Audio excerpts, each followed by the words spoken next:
पापा जी के बर्थडे पर उन्हें बधाई देते देते मैं तो मर ही जाऊंगी। इतनी सर्दी में क्या जरूरत थी आपको यहाँ पार्टी देने की? अरे घर पर भी तो कर सकते थे। विनीता, अरे कंप्लेन करना बंद करो, पापा जी सुन लेंगे तो क्या कहेंगे। देखो आप लोग ये सब छोड़िए, टाइम हो गया, जल्दी से केक मंगवा लो तुम। जी फाल्गुन, जाके केक लेके आ और दादाजी को भी बुला लेना। जल्दी जल्दी खत्म करो, दादाजी बुला रहा हूँ। दादाजी आइए एक सेकंड यहाँ पे।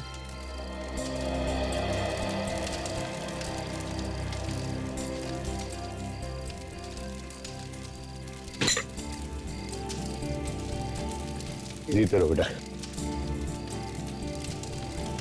Happy birthday. हैप्पी बर्थडे दादाजी। Thank you my son. आइए बाबा, केक काटते हैं। अरे ये सब करने की क्या जरूरत थी? पापा जी इस उम्र में ये सब अच्छा लगता है क्या? पापा बर्थडे पे तो सभी केक काटते हैं, फिर इसमें उम्र की क्या बात है? विजय, आपको तकलीफ करने की क्या जरूरत थी? ये बच्चे ले आते। No, it's okay.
Excuse me, काफी ठंड पड़ रही है, आप लोग सब एंजॉय कीजिए, मैं अंदर जाके आराम करना चाहूंगा, थोड़ा अनईजी फील हो रहा है।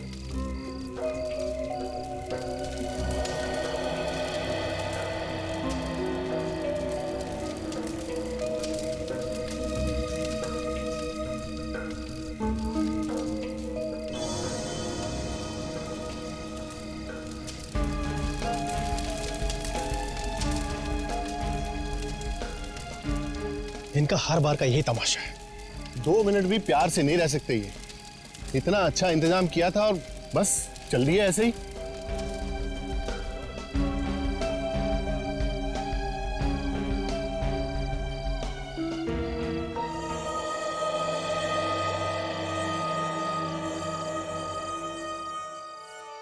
कैसा लग रहा है सर? आपके बच्चों ने इतनी अच्छी पार्टी दी आपके जन्मदिन के लिए। It was so nice of them, है ना? सब नाटक है नाटक सूजी। मुझे पहला फुसला कर ये सभी लोग प्रॉपर्टी अपने नाम करना चाहते हैं। पर सर सूजी, तुम शायद नहीं देख सकती, मुझे इनका लालच साफ साफ दिखाई दे रहा है। सारे के सारे मतलबी हैं, पर ये जैसा चाहते हैं ना वैसा मैं हरगिज होने नहीं दूंगा, इसीलिए मैंने तुम्हें यहां बुलाया है। मतलब उस दिन जो आप कह रहे थे वो आप सचमुच करने वाले? ये मेरा आखिरी फैसला है और इसे कोई नहीं बदल सकता। सर बताइए सर, मुझे क्या करना है? ये लो, इसे कल के न्यूज़पेपर में छपवा देना। मुझे अभी इसे प्रेस में देना होगा। थैंक यू सूजी, बाय।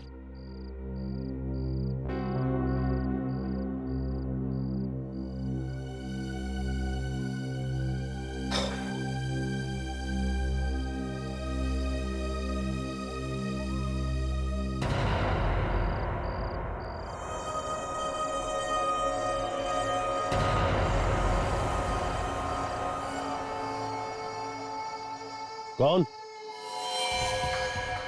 कौन हो तुम? सामने क्यों नहीं आते? कौन हो तुम?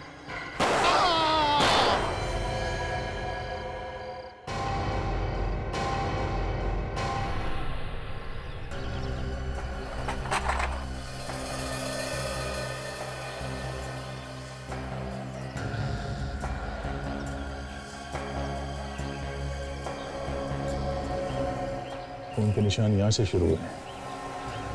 मतलब रोहन जी यहाँ पे बैठे थे जब इन्हें गोली लगी, और उसके बाद यहाँ तक चल के आए और नीचे गिर गए। 2 गोली मारी गई है बस। ये यहाँ पे क्या लिखा हुआ है? वी। इनकी उंगलियों पे खून लगा हुआ है। ऐसे लगता है कि मरने से पहले ये कुछ लिखने की कोशिश कर रहे थे। पर वी क्यों? हो सकता है मरते मरते खूनी का नाम लिखने की कोशिश की हो।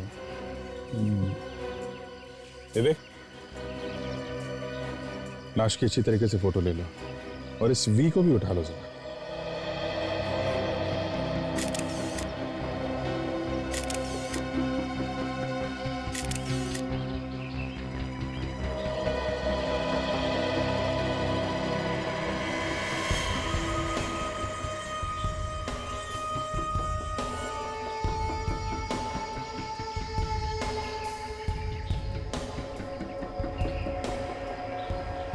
मैं उनका बड़ा बेटा हूं।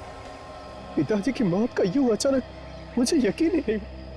भैया आप रोइए मत प्लीज। सर अभी रात को हम सब मिलकर पिताजी का बर्थडे मना रहे थे और अचानक उनकी ये मौत कैसे? हम भी यही पता करने की कोशिश कर रहे हैं। रोहन जी ने मरने से पहले नीचे मैट पे अपने खून से वी लिख दिया है। शायद वो कुछ कहना चाहते थे। ये वी खूनी का नाम भी हो सकता है। हाँ? आपके परिवार में किसी का नाम वी से शुरू होता है? वी? सर हमारे घर में तो किसी का भी नाम वी से शुरू नहीं होता। इनफैक्ट हमारे पूरे परिवार में वी से किसी का नाम नहीं शुरू होता। परिवार में किसी का नाम नहीं है, फिर भी याद कीजिए, कोई जान पहचान वाला हो सकता है, कोई दोस्त या फिर कोई दुश्मन। नहीं सर, ऐसा तो कुछ याद नहीं आ रहा। जी, तो वी अगर किसी के नाम का पहला अक्षर नहीं है तो फिर और क्या हो सकता है? अभी तो कुछ भी कहना मुश्किल है। एक बात बताइए, ये रोहन जी सबसे ज्यादा करीब किसके थे? आई मीन कोई ऐसा खास दोस्त जिससे वो अपनी सारी राज की बातें करते हो? पिताजी तो वैसे ज्यादातर अकेले रहना पसंद करते थे, पर कोई ऐसा खास है भी नहीं जिससे वो ज्यादा मिलते हो। हाँ, काम की बातें वो अपने सेक्रेटरी से ही किया करते थे। हाँ सर, सूजी उनकी सेक्रेटरी। कल रात को वो यही थी हम लोगों के साथ। पिताजी की मौत से पहले वो टेंट में पिताजी से ही बात कर रही थी, फिर अचानक बाहर निकली और हम सबको बाय करके शहर की तरफ चली गई। ये अचानक पार्टी छोड़ के सूजी को शहर जाने की क्या जरूरत पड़ गई? हाँ? हमें सूजी से मिलना चाहिए। बिल्कुल, इस सूजी का फोन नंबर ले लो, बुलाओ उसे। आपके पास सूजी का नंबर होगा? 74564898।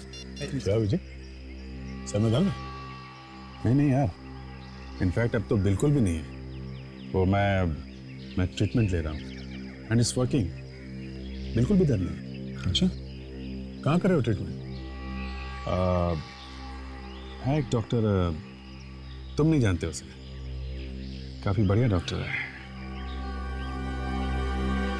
अच्छा,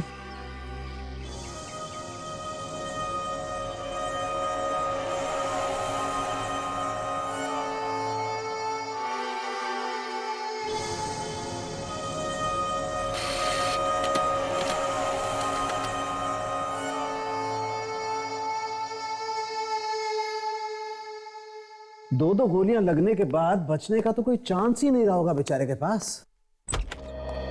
हाँ, बेचारे को गोली भी लगी जंगल के बीचों बीच। वहां से हॉस्पिटल तक पहुंचना मुश्किल ही था। हॉस्पिटल अगर पास में होता तब भी बचना मुश्किल ही था। सर इस मैट के ऊपर से जो खून मिला है वी के निशान में, ये खून रोहन का ही है। मतलब ये वी का निशान रोहन के खून से बना है? कहीं खूनी ने तो जाते जाते ये निशान नहीं बना दिया रोहन के खून से? अभिजीत, ये उंगली का निशान रोहन का है। इसका मतलब ये वी का निशान रोहन ने ही बनाया। वी के निशान ने दिमाग खराब कर दिया है। एक आदमी जिसे 2 गोलियां लगी है, वो उठकर जाके ये वी का निशान क्यों बनाएगा? अरे उठने की कोशिश करेगा, मदद मांगने की कोशिश करेगा, खुद उठ के जाकर खून में उंगलियां डुबाकर ऐसे वी बनाएगा। मैं भी यही समझने की कोशिश कर रहा हूं कि एक आदमी को गोलियां लगती हैं, गोलियां लगने के बावजूद वो अपने आप को 4 फीट घसीट करके ले जाता है और मैट पर वी बनाता है। इस सबके लिए उसे कितना वक्त लगा होगा? यही कोई 20-30 सेकेंड्स या ज्यादा से ज्यादा 1 मिनट। काजल, इस आदमी को .45 कैलिबर की गन से गोलियां लगी हैं, वो भी बिल्कुल नजदीक से। एक गोली पेट में लगी है और दूसरी सीधी छाती में दिल को चीरती हुई बाहर निकली है। क्या तू कहना क्या चाहता है सारुण? मैं कहना ये चाहता हूं बॉस कि अगर गोली किसी इंसान को छाती में लगेगी तो दिल वहीं फट जाएगा, आदमी की मौत वहीं हो जाएगी। लेकिन ये भाई साहब चेयर से उठे, अपने आप को 4 फीट दूर लेके गए, वहां जाकर के वी बनाया और फिर मरे। यार इसके पास इतना वक्त कहां से आया? सारुण के 100 में 1 चांस भी नहीं? कुछ पल के लिए जी नहीं सकता आदमी गोली लगने के बाद? बॉस तुम कहते हो तो 100 में से 1 तो नहीं, लेकिन 1 करोड़ में से 1 चांस मान सकता हूं। वाह, तो आपका कहना है कि यह वी का निशान रोहन ने नहीं बनाया है, और आपका कहना है कि खून में जो उंगलियों के निशान हैं वो रोहन के ही है। कमाल है, क्या बताया आप दोनों ने, दिमाग खुल गया है। Excuse me. तू यार केस को सुलझाता है क्या उलझाता है? अरे क्या उलझाना सुलझाना यार, मैं तुम्हें हकीकत बताने की कोशिश कर रहा हूं, तुम कह रहे हो कि उलझा रहा हूं। कमाल है यार। अरे रोहन के सेक्रेटरी सूजी ब्यूरो में आ गई है। सूजी ब्यूरो में आ गई? Yes sir. तुम निपटो इससे।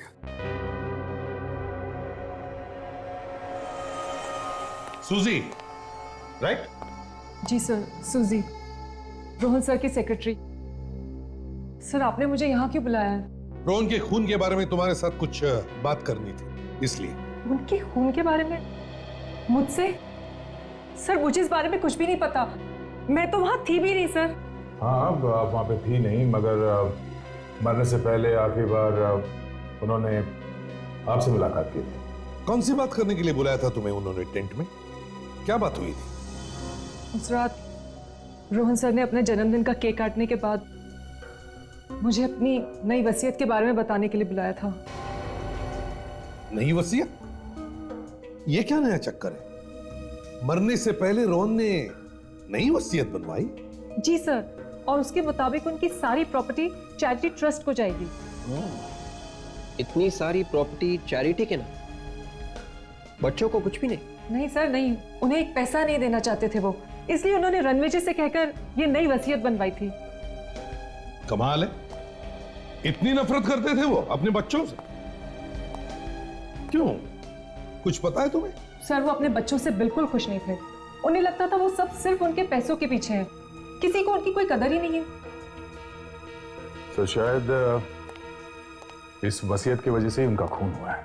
हाँ, वैसे सूजी, रोहन के घर वालों में से किसी को पता था इस नई वसीयत के बारे में? नहीं सर, बिल्कुल नहीं। रोहन सर ने मुझे टेंट में बुलाकर चुपके से ये बात बताई थी। वो चाहते थे कि ये वसीयत की बात मैं अखबार में छपवा दूं, ताकि सबको अखबार से ही पता चले कि उन्हें कोई पैसे नहीं मिलने वाले। उसके बाद मैं न्यूज़पेपर के ऑफिस चली गई, पर आधे रास्ते में मुझे पता चला कि रोहन सर की मौत हो गई है, तो फिर मैं लौट आई। ऐसा भी तो हो सकता है कि किसी तरीके से इस वसीयत के बारे में उनके घर वालों में से किसी को पता चल गया हो। हाँ? नहीं सर नहीं, ऐसा हो ही नहीं सकता, क्योंकि इस वसीयत के बारे में रोहन सर के अलावा सिर्फ 2 लोग जानते थे, एक मैं और दूसरे उनके लॉयर रणविजय। रणविजय? सर अगर ये नई वसीयत रणविजय के पास है तो हो सकता है उनकी जान को भी खतरा। हाँ, रोहन के घर वाले तो किसी भी हद तक जा सकते हैं इस नई वसीयत को पाने के लिए। होशियार रहना विवेक, रणविजय की जान को खतरा है, खूनी अंदर हो सकता है।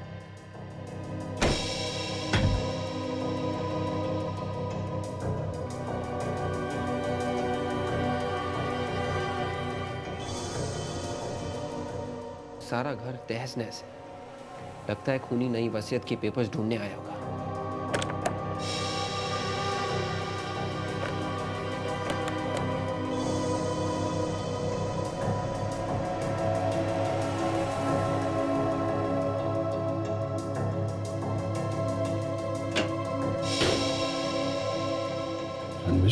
सर मुझे मत मारिए सर। तुम ठीक तो हो ना? Yes sir. लेकिन तुम ये अलमारी के अंदर क्या कर रहे थे? हा? मेरे आने से पहले कुछ लोग मेरे घर में घुसे हुए थे सर। सर वो रोहन जी की नई वसीयत के पेपर्स ढूंढ रहे थे। अच्छा, फिर? सर जैसे ही मैं घर में घुसा उन्होंने मुझे देखते ही गोली चला दी। सर मैं किसी तरह उनसे बच के यहाँ अलमारी में आके छिप गया। तुमने तो उनका चेहरा देखा होगा ना? पहचानते हो उन्हें? नहीं सर, मैंने किसी को नहीं देखा। सबने मास्क पहने हुए थे। सर मुझे लगता है कि इन सब के पीछे रोहन जी की फैमिली के किसी मेंबर का हाथ है। अच्छा, ऐसा तुम्हें क्यों लगता है? सर रोहन जी की नई वसीयत के पेपर से किसी और का क्या फायदा हो सकता है? तो क्या वो पेपर्स मिले उन्हें? नहीं सर, वो मैंने कहीं और छुपा के रखे हैं। Very good. अच्छा, तुम चेहरा नहीं देख पाए तो कुछ और बात याद है तुम्हें उनके बारे में?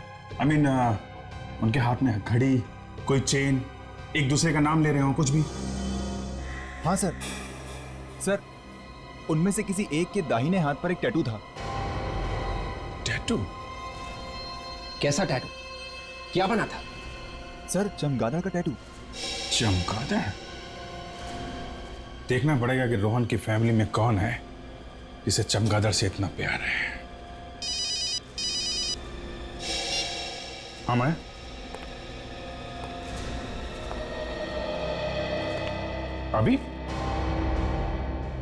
अभी मिलना है डॉक्टर साहब से? ठीक है, तो मैं आता हूँ। हाँ, मैं अंदर आ सकता हूँ डॉक्टर साहब? अरे Abhijeet, please come, have a seat. अब कैसे हो अभिजीत? अब तो एकदम ठीक हो गया हूँ डॉक्टर साहब। ऐसा लगता है मेरा सिर दर्द तो गायब हो गया है। देखा, मैंने तो पहले ही कहा था ना कि दवाइयों से ज्यादा अपने डॉक्टर पे भरोसा होना जरूरी है।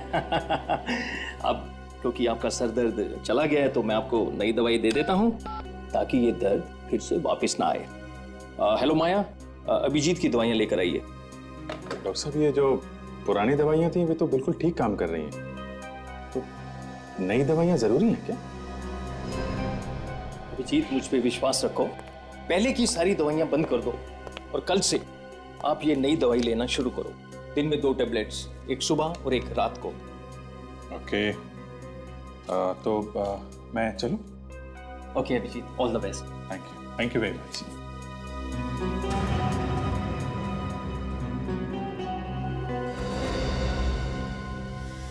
आसानी से मान गया। मैंने तो सुना था कि बड़ा टेढ़ा आदमी है।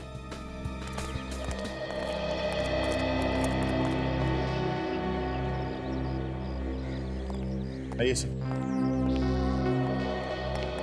सर, आप लोग रणविजय और सूजी से मिलने वाले से, कुछ पता चला उनसे? जी हाँ, हम लोग उनसे मिले और कुछ पता भी चला है। आप ये बताइए कि आपकी फैमिली में कोई ऐसा आदमी है जिसके दाएं हाथ पे चमगादड़ बना है, टैटू? हाँ सर, मेरे छोटे बेटे धीरज के हाथ पर बना हुआ है, लेकिन इसका इस केस से क्या संबंध है सर? संबंध है मिस्टर अजय, संबंध है। आपका छोटा बेटा धीरज है कहाँ? बुलाइए उसे। जी, बच्चे घर पर नहीं है। नहीं है? कहाँ गए? वो लोग जंगल वाले घर पर गए। जंगल वाले घर पर? अभी भी आपके पिता रोहन जी का वहां पे खून हुआ है, ये बच्चे वापस वहां क्यों गए? पता नहीं सर। एक काम करिए, आप हमें जंगल वाले घर का एड्रेस दीजिए, देखते हैं चमगादड़ वाला हाथ अब क्या करने वाला है।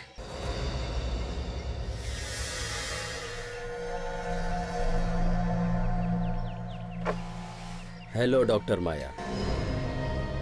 अभिजीत अब सीआईडी में ज्यादा देर नहीं रह सकेगा। मैंने उसे वो दवाई दी है जिससे सीआईडी में उसका रहना मुश्किल हो जाएगा। और एसीपी? एसीपी को पता तो नहीं चलेगा ना? एसीपी तो सिर्फ अपने कपड़े फाड़ेगा और कुछ नहीं कर पाएगा। पुरानी दवाइयों से उसका दर्द ठीक हो चुका है, जिससे वो हम पे पूरा भरोसा करने लगा है, और नई दवाइयाँ उसका दिमाग घुमा के रख देंगी। और दया? दया जब एसीपी ही कुछ नहीं कर पाएगा तो दया किस खेत की मूली है। अभिजीत का सीआईडी में टाइम खत्म।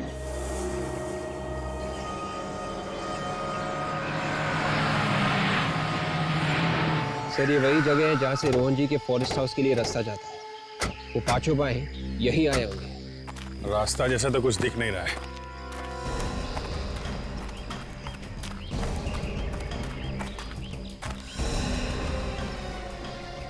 जी ये देखो खून का मतलब कुछ न कुछ तो हुआ है।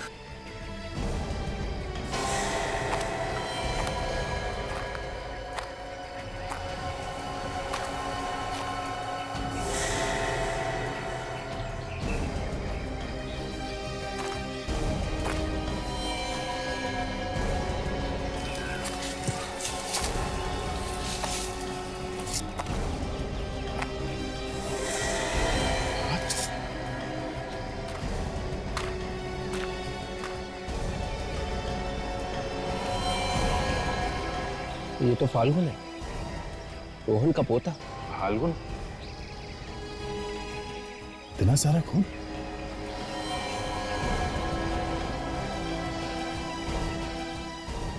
बॉडी में जगह जगह चाकू घुमा गया है।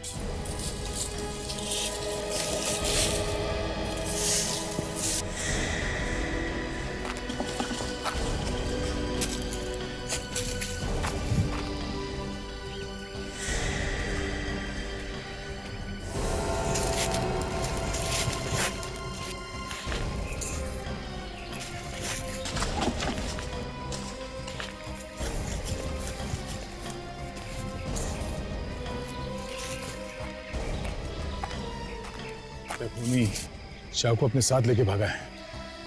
कमाल है। ये पांचों भाई घर से एक साथ निकले थे। अगर एक यहाँ है तो बाकी चारों भी यहीं कहीं होंगे। एक भाई का खून हो जाए तो बाकी भाई उसे मरता छोड़ भाग कैसे सकते हैं? ऐसा भी हो सकता है दया ये काम इन चारों भाइयों में से किसी का हो। खून ताजा ताजा है, मतलब इसकी मौत अभी अभी हुई है। खून करने वाला यहीं कहीं आसपास होना चाहिए। पूरा जंगल छान मारते हैं। विवेक, बॉडी को फॉरेंसिक लैब में भेजने का इंतजाम करो। Yes sir.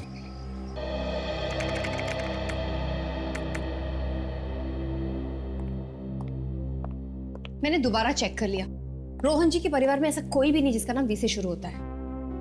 हो सकता है काजल ये आदमी परिवार का ना हो, बल्कि कोई बिजनेस राइवल हो। उनके बिजनेस कॉम्पिटिटर्स का भी नाम वी से शुरू नहीं होता।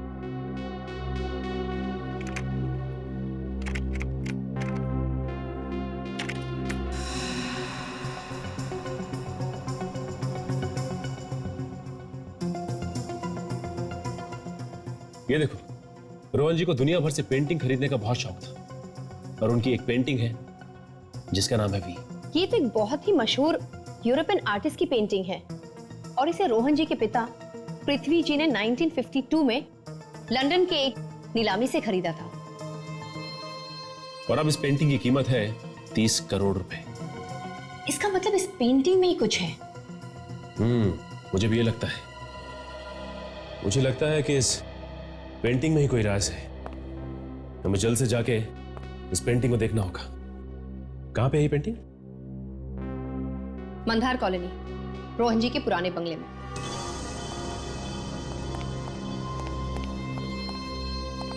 हेलो सर, मैंने आप लोग पहचाना नहीं। आपको? हम लोग सीआईडी से। सीआईडी? आप कौन? जी मैं सूरज, इस बंगलों का मैनेजर। आप इस जगह के मैनेजर कब से? जी मैं रोहन सर के लिए पिछले 3 साल से काम कर रहा हूँ। लगता है रोहन जी को पुरानी आर्टिस्टिक चीजें इकट्ठा करने का बहुत शौक था। जी मैम। वैसे ऐसी कोई पेंटिंग के बारे में आप जानते हैं जिसका नाम वी है? V painting? आप उसके बारे में जानती हैं? ऐसा क्या है इस पेंटिंग जो आप नाम सुनते ही चौंक गए? नहीं, ऐसी कोई बात नहीं सर। वो भी पेंटिंग यहीं पर है। वो एक्चुअली क्या कि इतने दिनों से उस पेंटिंग में किसी को कोई इंटरेस्ट नहीं था, पर अमित, विक्रम और रोहन जी के सभी पोते उस पेंटिंग को ढूंढते हुए सभी यहाँ पर आए थे। क्या रोहन जी के सारे पोते उस पेंटिंग को ढूंढते हुए आए? जी सर। अच्छा ये बताइए कि क्या हुआ था जब वो उसे ढूंढते हुए आए? कुछ नहीं सर, लेकिन सब के सब अजीब तरह से उस पेंटिंग के बारे में बात कर रहे थे। बल्कि अब उन्होंने तो उस पेंटिंग को ले जाने के बारे में हमसे पूछा भी था। तो आपने क्या किया? पेंटिंग दे दी? नहीं सर, ऐसे कैसे दे देता? वो पेंटिंग यहीं पर है सर। आइए। आइए सर। सर ये है दुनिया भर में मशहूर वी पेंटिंग। सर ये पेंटिंग बहुत पुरानी है, ब्रिटिश जमाने से भी पहले की। और सर इसमें जो रंग का इस्तेमाल, हमें ये पेंटिंग उतार के देखनी है। मरते वक्त रोहन जी ने एक पेंटिंग का नाम क्यों लिखा होगा? बड़ी अजीब बात। फ्रेडी, क्योंकि राज इसी के अंदर छिपा है। ये देखो, इसका कवर फटा हुआ है, मतलब राज यहीं पे है। ये तो किसी खजाने का नक्शा है। ये तो कुरुना जंगल का है, ये नक्शा वहीं का है। जंगल में खजाना। और ये देखिए, ये जो रास्ता आगे की तरफ जा रहा है, ये तो रोहन जी की प्रॉपर्टी, उनकी पुश्तैनी मकान का है। इसका मतलब ये सारे के सारे खून खजाने के पीछे किए जा रहे हैं। अरे ये क्या है?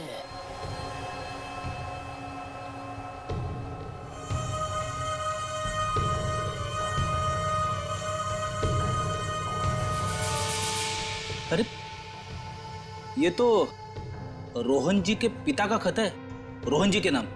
रोहन जी के नाम खत? काफी साल पुराना खत दिख रहा है।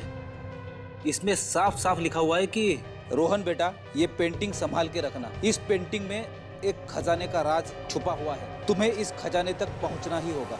पृथ्वी। इसका मतलब जो कोई भी इस खजाने के पीछे है, वो तीसरे पड़ाव यानी रोहन जी की पुश्तैनी मकान में है।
विक्रम, विक्रम, विक्रम, विक्रम,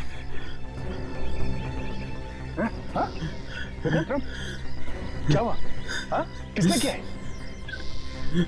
विक्रम, तुम मर गया। उन्हें यहीं कहीं आसपास ही होगा।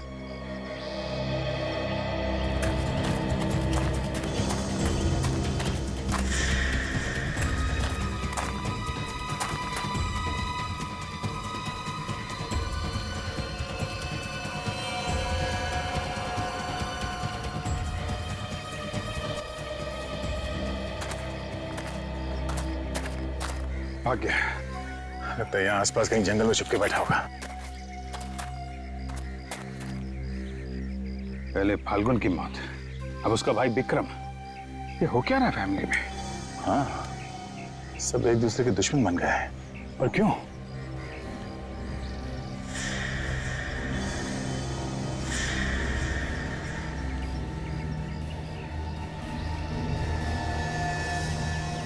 चाकू, जो खून लगा हुआ,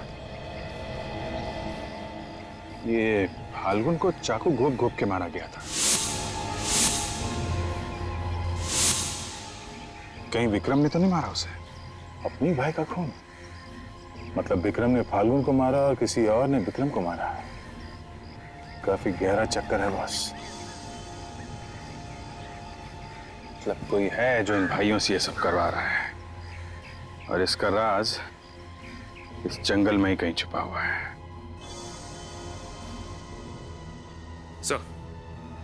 सर, रोहन जी के सारे पोते एक खजाने के पीछे है सर। यस सर, हमें खजाने का नक्शा मिल गया है सर। उस जंगल में पुश्तैनी मकान है, वहीं मिलेंगे।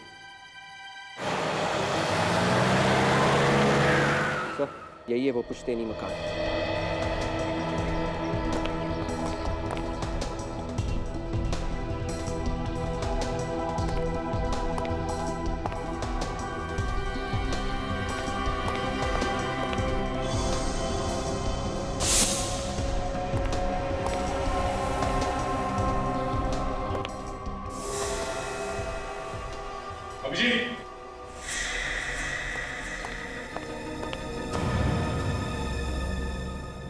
मर चुका है।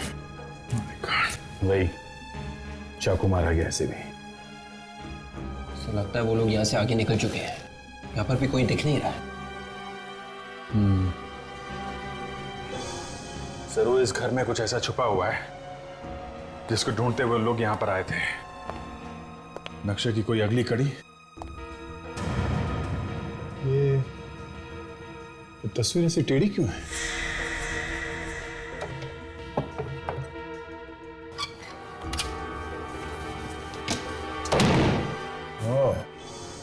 तो नक्शा देखने के लिए वो बच्चे यहां तक आ गए। तो जंगल में किसी ब्रिज का नक्शा है और ये एरो देख रहे हो? लगता है खजाना यहीं पे है। सीआईडी?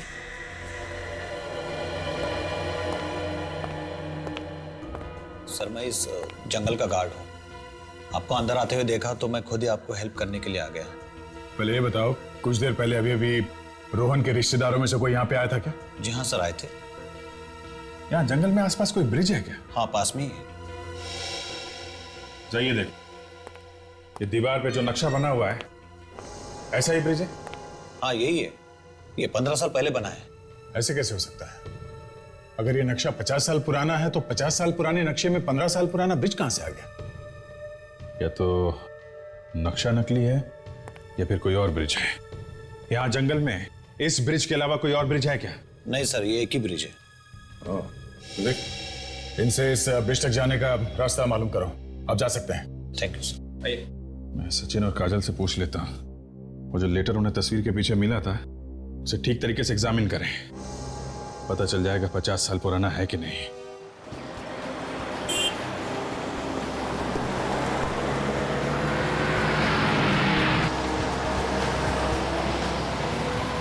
ये नक्शा ही हमें उन बच्चों तक पहुंचाएगा। इसी नक्शे के पीछे गए होंगे वो। हाँ काजल, नक्शे के बारे में कुछ पता चला? नकली है? अच्छा, ओके ठीक है, हम लोग वहां जाके देखते हैं। हाँ हाँ, बाद में फोन करता हूं तुमको। ये लो, नक्शा तो नकली है दया। क्या? हाँ, पेपर पुराना है पर इंक नया है। ये किसी की सोची समझी चाल है। झूठे खजाने का लालच देके सबकी जिंदगी के साथ खेल रहा है, एक एक करके मार रहा है। ऐसा काम तो रोहन का कोई दुश्मन ही कर सकता है। ये कोई ऐसा आदमी है जिसे रोहन के बारे में सब कुछ मालूम है, कोई बहुत करीबी आदमी। काजल और सचिन रमेश के घर गए, शायद वहीं से कुछ पता चल जाए। भैया मैं आपको कैसे दिलासा दूं? मैंने भी अपना बड़ा बेटा खोया है, मेरे अभिनव को खोया है। मैं आपके दुख को बहुत अच्छी तरह से समझ सकता हूँ भैया। अगर हमारे बच्चों के पीछे कौन पड़ा और क्यों? कोई तो है जो हमारे परिवार को बर्बाद कर देना चाहता है।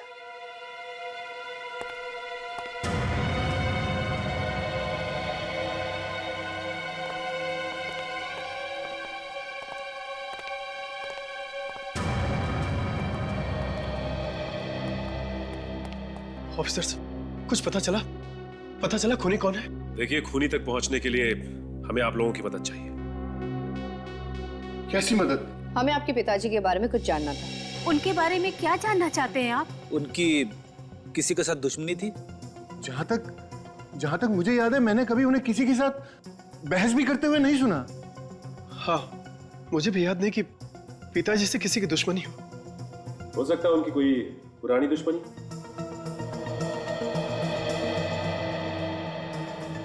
अच्छा, रमेश अंकल। हाँ, रमेश अंकल? रमेश अंकल पिताजी के बहुत अच्छे दोस्तों में हुआ करते थे। जब हम तकरीबन 7-8 साल के होंगे तो पिताजी में और रमेश अंकल पे बहुत जबरदस्त लड़ाई हुई थी। और तब रमेश अंकल ने पापा को जान से मारने की धमकी भी दी थी। लेकिन इस बात को तो कई साल बीत चुके हैं। कहाँ रहते हैं तुम्हारे ये रमेश अंकल? शायद अंधेरी वेस्ट के लिंकिंग रोड पे रहते थे। अंधेरी वेस्ट के लिंकिंग रोड पे? सबसे पहले यह पता करना होगा कि रमेश जी से इस दुश्मनी की वजह क्या है। जी हम लोग सीआईडी से। देखिए हमें आपसे कुछ पूछताछ करनी है रमेश जी के बारे में। रमेश जी हैं? उन्हें गुजरे तो 32 साल हो गए और वो मेरे ससुर जी थे, पर आप लोग उनके बारे में क्यों पूछ रहे हैं? 32 साल हो गए? फिर भी जरा याद करके बताइए कि उन्होंने कभी किसी रोहन के बारे में कोई बात की किसी से? रोहन? ओ रोहन, हाँ, मेरे ससुर जी और मेरे पति अक्सर किसी रोहन के बारे में बात किया करते थे। ये बताइए कि आपके ससुर और रोहन का क्या रिश्ता था? कैसे जानते थे एक दूसरे को? उन लोगों की आपस में दुश्मनी थी। ये बात तो बहुत पुरानी है, भारत में जब ब्रिटिश राज चल रहा था उस समय की। क्या हुआ था? क्यों थी दुश्मनी? मेरे ससुर जी आजादी की लड़ाई में शामिल हो गए, पर रोहन ने दगाबाजी की। उनके कुछ प्लान्स चुराकर अंग्रेजों के हवाले कर दिए कुछ पैसों के लिए, जिस वजह से मेरे ससुर जी को जेल हो गई और उनके कुछ साथी भी मारे गए। मेरे ससुर जी को बहुत तड़पाया गया था जेल में। हमें आपके पति से मिलना है, बुलाइए उन्हें। जी वो भी इस दुनिया में नहीं है। We are really sorry। अच्छा आपके घर में अब है कौन? जी मेरा एक बेटा है। क्या करता है आपका बेटा? वो विदेश में रहता है। ये रही उसकी तस्वीर। अमन।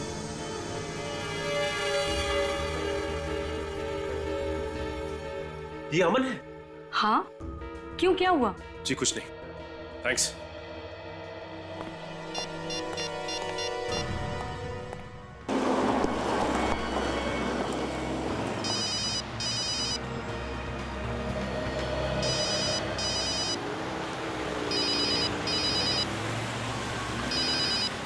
सर आपका फोन लग रहा है।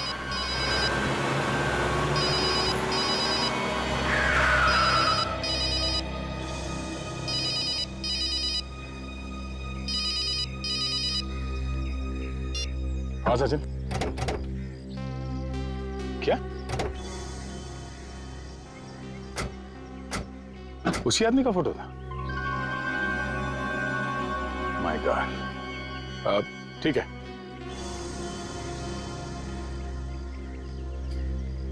Okay okay bye. क्या हुआ सर? इस आदमी का पता चल गया जो ये सब करवा रहा है। अच्छा, पहले हमें इन बाकी के भाइयों को रोकना होगा एक दूसरे का खून करने से। हाँ उनको रोकना होगा। चलो। तो वो जो कोई भी है, वो आदमी भी यहीं कहीं जंगल में छुपकर सारा खून खराबा होते हुए देख रहा है। वो यहीं कहीं होना चाहिए। अभिजीत, क्या हुआ अभिजीत? तुम ठीक तो हो? मैं? हाँ मैं बिल्कुल ठीक हूँ।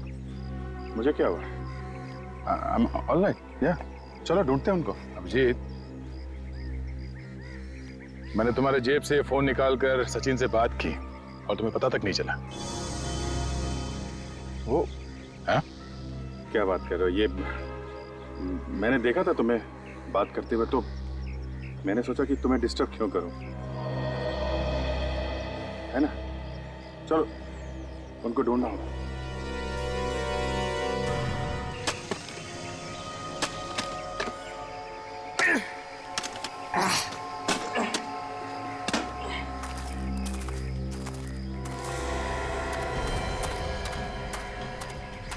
अच्छा सर अब आ गए।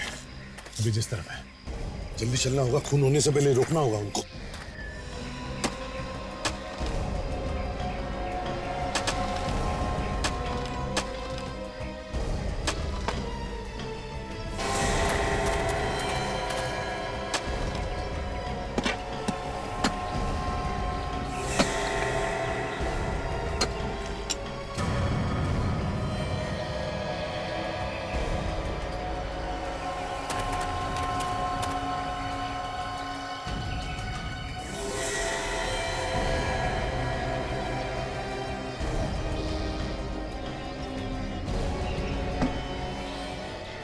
खजाना मिल गया यार, माला माल हो गए।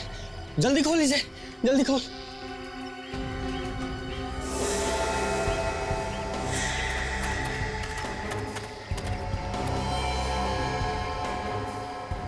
इतनी जल्दी क्या है मेरे भाई?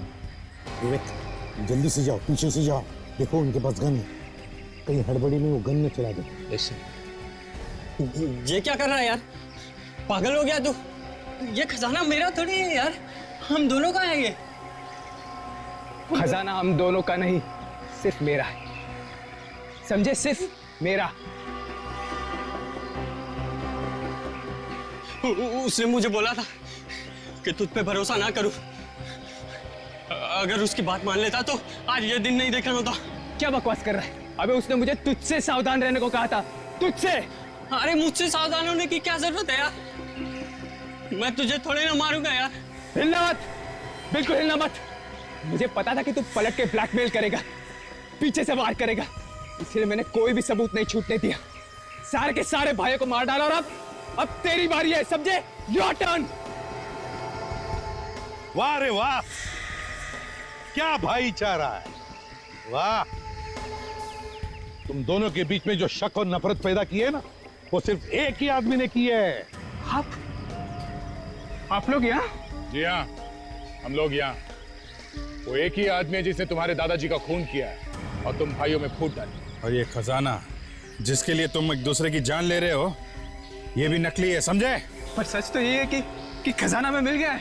कोई खजाना वजाना नहीं है, बकवास है ये, कुछ नहीं है इसके अंदर।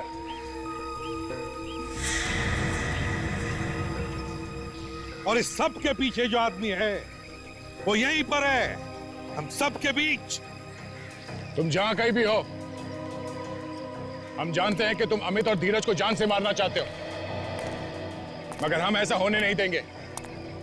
अगर हिम्मत है तो हमें रोक के दिखाओ। नहीं इंस्पेक्टर, तुम उन्हें ऐसे नहीं ले जा सकते। रणविजय, इन दोनों को मरना होगा। तुमने दादाजी को मारा? हाँ मैंने मारा, और मैं अब तुम्हें भी नहीं छोड़ूंगा। तूने हमारे भाइयों को भी बर्बाद डाला, क्या बिगाड़ा था उन्होंने तेरा? धोखेबाज, गन मेरे पास भी है, तू नहीं बचेगा, मार दूंगा तुझे।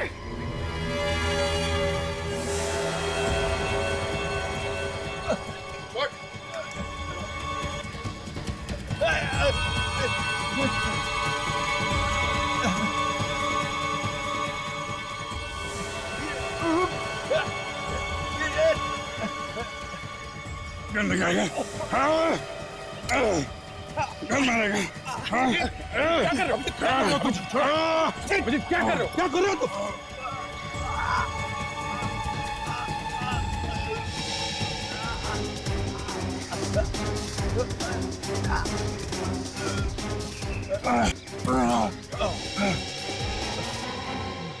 क्या कर रहे हो? हाँ? क्या कर रहे हो तुम? हट! मर जाता हो बेचारा।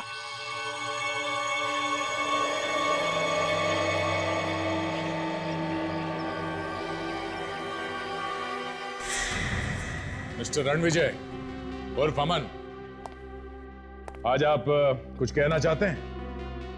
ये क्या कहेगा?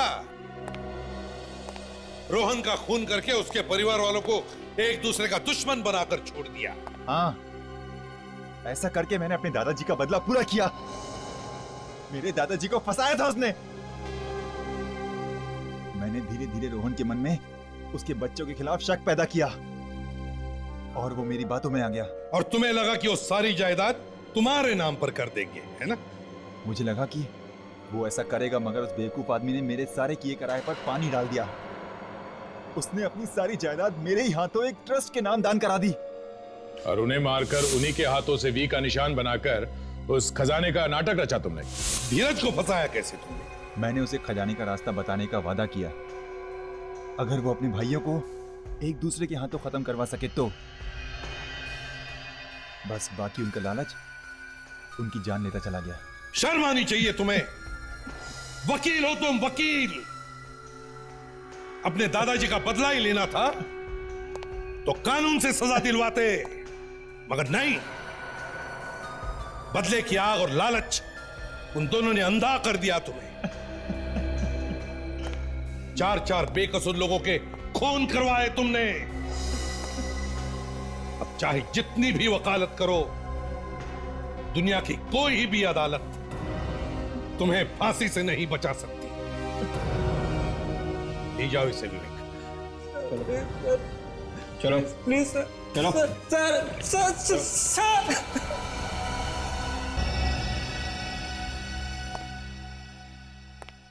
क्या बात है सर? खूनी पकड़ा गया, आप अब भी परेशान लग रहे हैं? हाँ दया, अभिजीत परेशान कर रहा है मुझे। समझ में नहीं आता है मुझे क्या हो रहा है उसके साथ।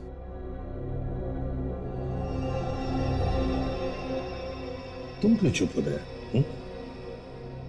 सर वो क्या क्या?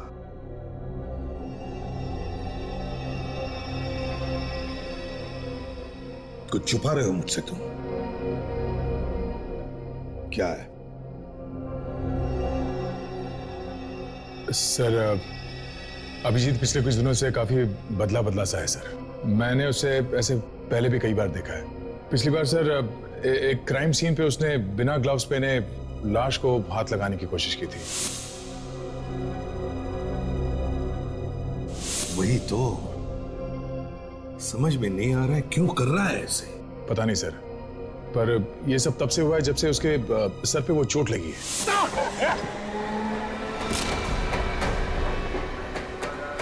तुमने पूछा उससे? कई बार पूछने की कोशिश की सर, पर वो इस बारे में बात ही नहीं करना चाहता। अभिजीत, इतनी सारी दवाइयां किस लिए? सर दर्द की दवाइयां हैं। देखो दया, हमारे इस लाइन में एक छोटी सी गलती भी बहुत महंगी साबित हो सकती है। रात तो उसने हद ही कर दी। मुझे ही कुछ करना पड़ेगा। क्या आप क्या करना चाहते हैं सर? पता नहीं। सीआईडी में ऐसी गलती सिर्फ एक बार माफ हो सकती है, बार बार नहीं।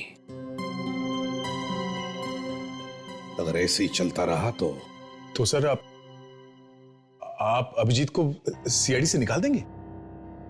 हाँ दया, निकाल दूंगा मैं अभिजीत को। मगर सर अभिजीत तो... देखो दया, अभिजीत सिर्फ तुम्हारा दोस्त ही नहीं, सीआईडी का एक सीनियर ऑफिसर भी है और मैं भी उसे पसंद करता हूं। मगर उसकी गलती की वजह से मैं सबकी जान को खतरे में नहीं डाल सकता। और तो और अभिजीत अब सीआईडी के लिए एक खतरा बन चुका है।